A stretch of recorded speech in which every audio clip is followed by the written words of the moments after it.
ফামা ওয়াজাদনা ফি কিতাবিল্লাহি ইত্তাবানাহু, যা আমরা কিতাবে পাবো তা মানবো। কিতাব মানে এখানে কোরআন মজিদ, আমরা কোরআন মজিদে যা পাবো তা মানবো, কিন্তু হাদিসে কথাগুলো আমরা মানবো না।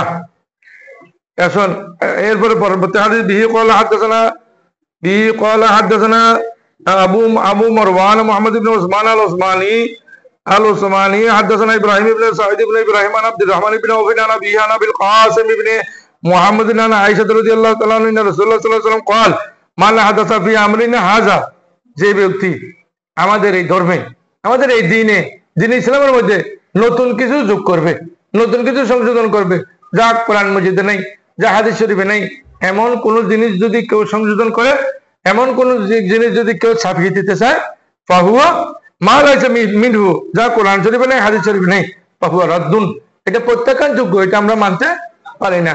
আমরা মানবো কি? কোরআন মজিদ আর হাদিস শরীফ, কোরআন মজিদ হাদিস শরীফ আমরা এটা মানবো, ইজমা কিয়াস মানবো। এর বাইরে যদি কিছু আসে এগুলো আমরা কখনো মানতে পারবো না, আমরা মানি না। বিহি ক্বালা হাদাসানা মুহাম্মদ ইবনে ইয়াহইয়া আন-নিসাবুরি হাদাসানা আব্দুর রাজ্জাক আখবারানা মুআমর আন যুহরি আন সালিম বিন ইবনে উমর রাদিয়াল্লাহু তাআলা আন রাসূলুল্লাহ সাল্লাল্লাহু আলাইহি ওয়াসাল্লাম قال লা তামনাউ ইমা আল্লাহ ইউসাল্লিনা ফিল মসজিদে। এখন এই হাদিসের মধ্যে আল্লাহ রাসূল বলেন লা তামনাউ, তোমরা মানা করো না, নিষেধ করিও না, আমা আল্লাহে, আমা আল্লাহ মানে আল্লাহর বান্দি, আল্লাহর বান্দি মানে মহিলাদেরকে মানা করিও না ইউসাল্লিনা ফিল মসজিদে, মসজিদে নামাজ পড়তে বাধা দিও না। মহিলা যদি মসজিদে নামাজ পড়তে আসে আর নামাজ পড়তে দিবা, নামাজে বাধা দিও না। ফাকালা ইবনুল্লাহু ইন্না লামনাহুল্লাহ, তার বাতিজা সেখানে উপস্থিত ছিল। হাদিসটা বলার সাথে সাথে আর বাতিজা বলেন, ইবনে উমর রাদিয়াল্লাহু তাআলা আনহুর বাতিজা বলেন যে আমরা মানা করব, কোন মহিলা মসজিদে নামাজ পড়তে পারবে না, কোন মহিলাকে মসজিদে নামাজ পড়তে দিবে না, ঠিক আছে কিনা? মানে আব্দুল্লাহ ইবনে উমর রাদিয়াল্লাহু তাআলা আনহু বলছেন মসজিদে মহিলার নামাজ পড়তে বাধা দিও না, কিন্তু সাথে সাথে তার বাতিজা বললেন অবশ্যই বাধা দিব, যাতে কোনো মহিলা নামাজ পড়তে মসজিদে নামাজ পড়তে না পারে। ক্বালা, তিনি বললেন ফাকাদিবা গাদবান শাদীদান, হযরত আব্দুল্লাহ ইবনে ওমর রাদিয়াল্লাহু তাআলা খুব রাগান্বিত হলেন, কি রে, আমি রাসূলের হাদিস বলতেছি মহিলাদেরকে মসজিদে আসতে বাধা দিও না, আর তুমি বলতেছো বাধা দিব, এটা তুমি কোথায় পাইছো, কেন এভাবে করতেছো? ক্বালা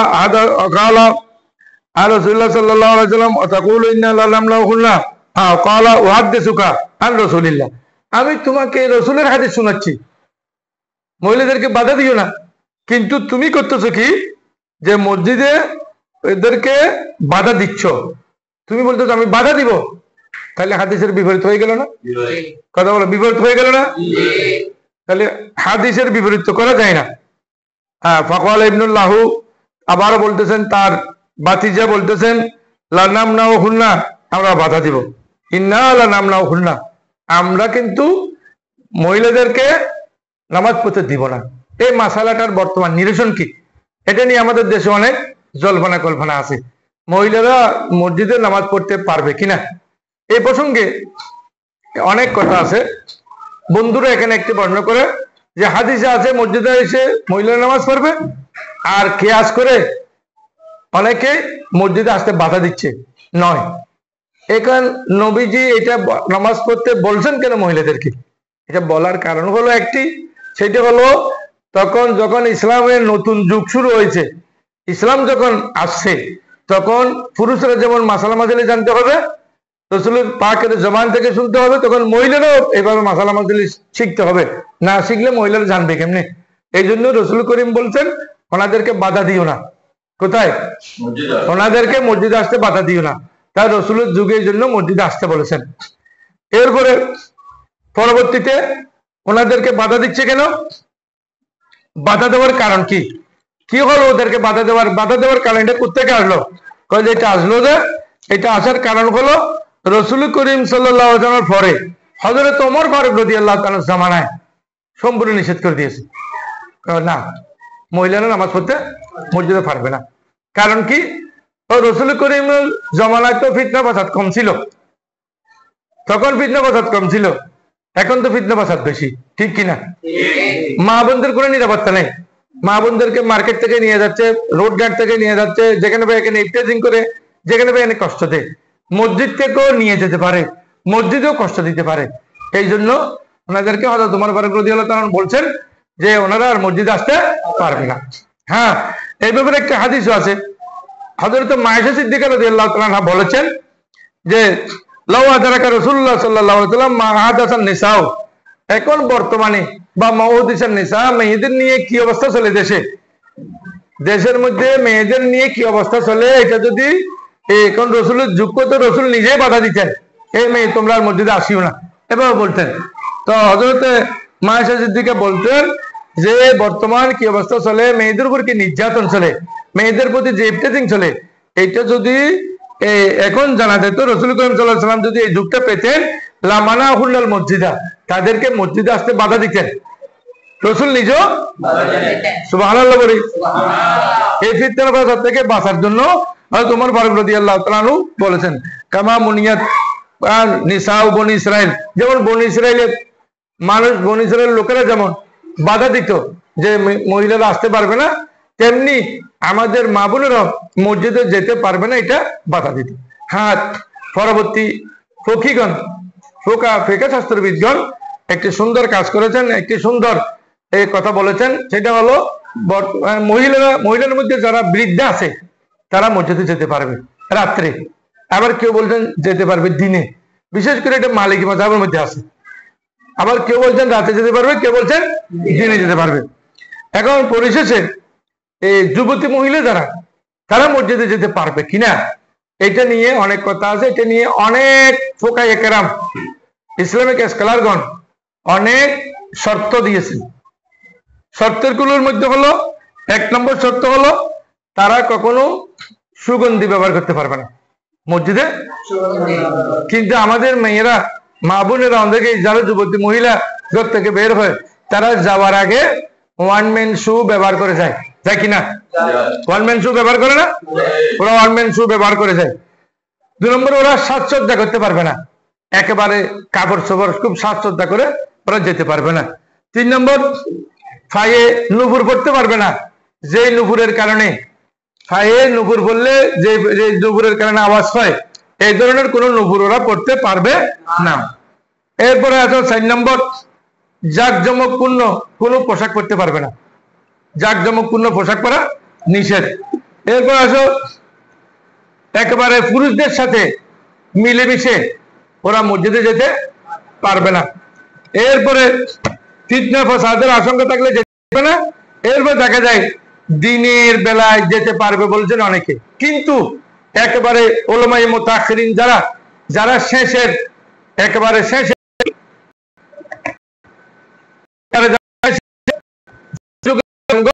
তারা বলতেছেন না, মহিলারা মসজিদে কখনো আসতে পারবে না, মসজিদে আসতে পারবে না, মসজিদে আসা নিষেধ। এরপর আছেন রাসূল পাক সাল্লাল্লাহু আলাইহি ওয়াসাল্লাম। তাহলে বোঝা হচ্ছে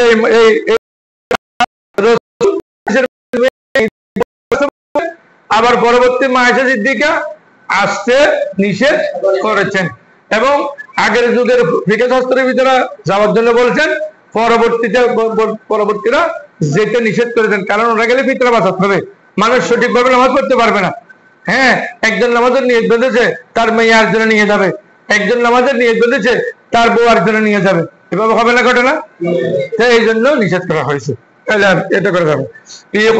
মোহাম্মদ المهاجر المصري اخبرنا الليث عن سعيد بن ابي بن شهاب عن عروة بن الزبير ان عبد الله بن الزبير حدث ان رجلا من الانصار خاصم الزبير عند رسول الله صلى الله عليه وسلم في صلاة الحرة। এই হাদিসের মধ্যে দুইজনের মধ্যে বিরোধ হওয়া সম্পর্কে, বিভেদ হওয়ার সম্পর্কে আলোচনা করা হয়েছে। একটি হররা নামক জায়গায়, ওখানে খেজুর গাছের বাগানের পানি দেওয়ার কথা চলে, পানি দেওয়ার কথা আছে।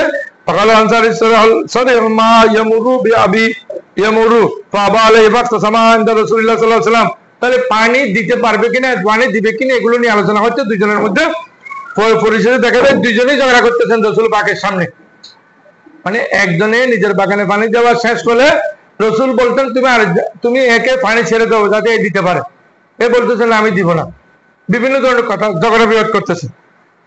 তাহলে ফাকাল রাসূলুল্লাহ সাল্লাল্লাহু আলাইহি ওয়াসাল্লাম ইসকি ইয়া জুবাইর, হে জুবাইর তুমি পানি সেচন করো, তুমি পানি দাও। তুম্মা আরসিলিল মা ইলা জারিকা, তোমার পানি দেওয়া শেষ হলে তুমি তোমার প্রতিবেশীকে পানি দিতে দাও। ফাকাদিবাল আনসার আনসারি, ফাকাদিবাল আনসারি, আনসারি সাহাবী উনি একটু রাগান্বিত হলেন। কেন? ফাকাল ইয়া রাসূলুল্লাহ সাল্লাল্লাহু আলাইহি ওয়াসাল্লাম আন কানা ইবনা আম্মাতিকা, ইয়া রাসূলুল্লাহ ওনাকে পানি দিতে বলছেন উনি আপনার মামাতো ভাই, এই জন্য, বা আপনার ফুফাতো ভাই, এই জন্য আপনি পানি দিতে বলছেন। ফাতালাওয়ানা ওয়াজহু রাসূলিল্লাহ সাল্লাল্লাহু আলাইহি ওয়াসাল্লাম ও সুম্মা ক্বাল ইয়া জুবাইর ইসকি সুম্মা হাবিসিল মা। রাসূল করিম সাল্লাল্লাহু আলাইহি ওয়াসাল্লামের চেহারা মুবারক, নূরানি চেহারা মুবারক একেবারে মলিন হয়ে গেলেন এটা যখন বললেন। কারণ রাসূল তো কোনো পার্সিয়ালিটি করতে পারে না, রাসূল করলে তো ন্যায় বিচার করেন, ঠিক কিনা?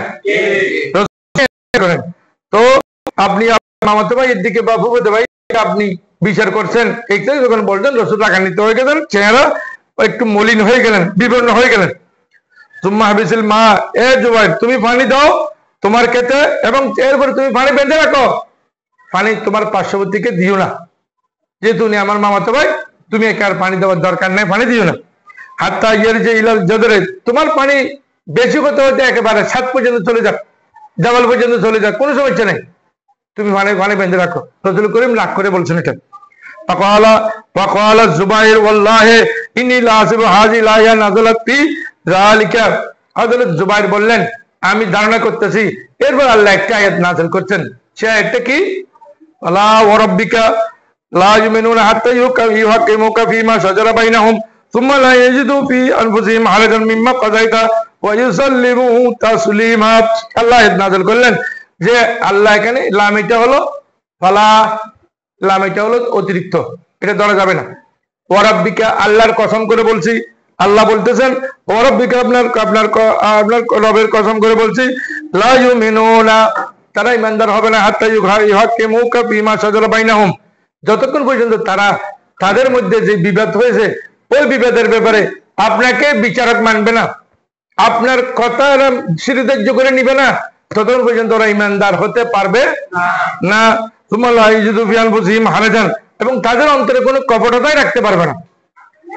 সুতরাং তাদের এই বিবাদ যদি তারা না মিটায়,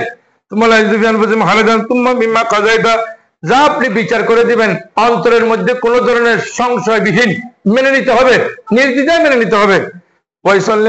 তাসলিমা, এবং তারা এটা একেবারে নিজের অন্তরে আত্মসমর্পণের মতো করে মেনে নিতে হবে। যদি মেনে নেয় তাহলে তারা বিচারক হবে, কারণ রসুলের হাদিস, রসুল যা বিচার করেন ওটা হাদিস, ওটা মানতে হবে। কোরআন মজিদে অন্য আয়াত আল্লাহ রাব্বুল আলামিন বলেন মা কানা মুমিনুন মা কানা লিল মুমিনিন ওয়ালা মুমিনাতিন ইযা কাযাল্লাহু আমরান। আল্লাহ যদি কোনো বিচার করেন ওই বিচারের ব্যাপারে, আল্লাহ রসুল যদি কোনো বিচার, আল্লাহ ওয়া রাসূলু, আল্লাহ এবং রসুল যদি কোনো বিচার করে ওই বিচার মেনে নিতেই হবে। আইয়া কোন লাহুল খিয়ারা, তাদের কোনো এখতিয়ার থাকবে না সেখানে। এরপরে আছে ওয়াত্তাবাউ লাআল্লাকুম তাহতাদুন, রাসূল যা বলেন তা অনুসরণ করো তাহলে তোমরা হেদায়েত পাবে। এবার আল্লাহ রাব্বুল আলামিন বলেন কুল ইন কুনতুম তুহিব্বুনাল্লাহ ফাত্তাবিউনি, যদি আল্লাহকে ভালোবাসতেছো রাসূলকে অনুসরণ করো। তো রাসূল বিচার করলে রাসূলের বিচারে মেনে নিতে হবে, রাসূল যা বলেন তা মেনে নিতে হবে, তখন তোমরা আল্লাহকে পাবে।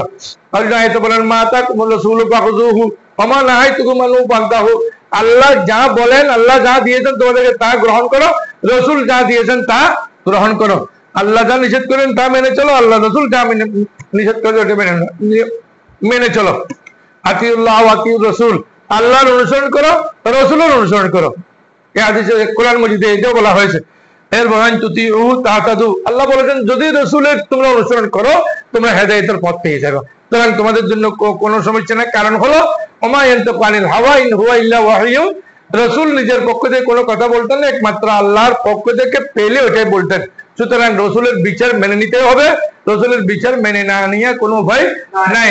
তাহলে এখানে আমরা শিখলাম রসুল যা বলেন তা মানতে হবে, রসুলের হাদিস যারা মানে না তারা বেঈমান, তাদের ঈমান নেই। যারা রসুলের হাদিস মানতে হবে, রসুলের বিচারও মেনে নিতে হবে।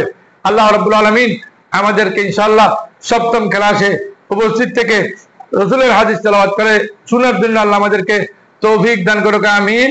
ওয়া আখিরু দাওয়ানা আনিল হামদুলিল্লাহি রাব্বিল আলামিন। বন্ধ হয়ে গেল বলে।